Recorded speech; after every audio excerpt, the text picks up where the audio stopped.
ఈరోజైతే మునగాకు పొడి చూసేద్దాము. ముందుగానైతే మునగాకు సిద్ధం చేసుకొని 2 రోజులైతే నీడలో ఎండబెట్టుకోవాలి. ఒక గిన్నెలో కొద్దిగా ఆయిల్ పోసుకొని ఇంకా మునగాకైతే ఫ్రై చేసుకోవాలి. 2 ఎల్లిగడ్డలు తీసుకోవాలి. ఇంకా నిమ్మకాయ అంతా చింతపండు తీసుకోవాలి. మినపప్పు కూడా తీసుకోవాలి. ఫస్ట్ అయితే అవి ఫ్రై చేసుకొని ఈ మిరపకాయలు కూడా ఫ్రై చేసేసుకోవాలి. ఇవన్నీ కూడా స్టవ్ చిన్నగా పెట్టుకొని ఫ్రై చేయాలి. కొద్దిగా ఆయిల్ వేసుకొని ఎల్లిగడ్డ, చింతపండు, ఇంకా జీలకర్ర, మెంతులు కూడా వేసుకొని చిన్నగా పెట్టుకొని ఫ్రై చేసుకోవాలి. ఇంకా ముందుగానైతే మనం శనగపప్పు ఇంకా మినపప్పు వేయించుకున్నాం కదా, అదైతే మిక్సీకి వేసుకోవాలి ఫస్ట్. ఇప్పుడు మనం వేయించుకున్న ఎండుమిరపకాయలు ఉన్నాయి కదా, అదైతే సాల్ట్ వేసుకొని మిక్సీకి పట్టుకోవాలి. ఇంక ఇప్పుడు ఎల్లిగడ్డ, చింతపండు కూడా వేసేసుకొని మిక్సీకి పట్టుకోవాలి. ఈ మిక్సీకి పట్టుకున్న పొడులన్నీ గిన్నెలకు వేసేసుకోవాలి.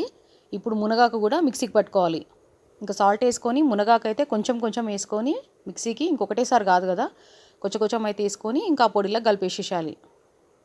ఇంక ఇప్పుడు సాల్ట్ అడ్జస్ట్ చేసుకోవాలి. ఇంకా సాల్ట్ సరిపోకపోతే సాల్ట్ కూడా కలిపేసుకొని ఇంకా మంచిగా కలుపుకొని అయితే ఒక గ్లాస్ జార్లోనైతే ఎత్తి పెట్టుకోండి.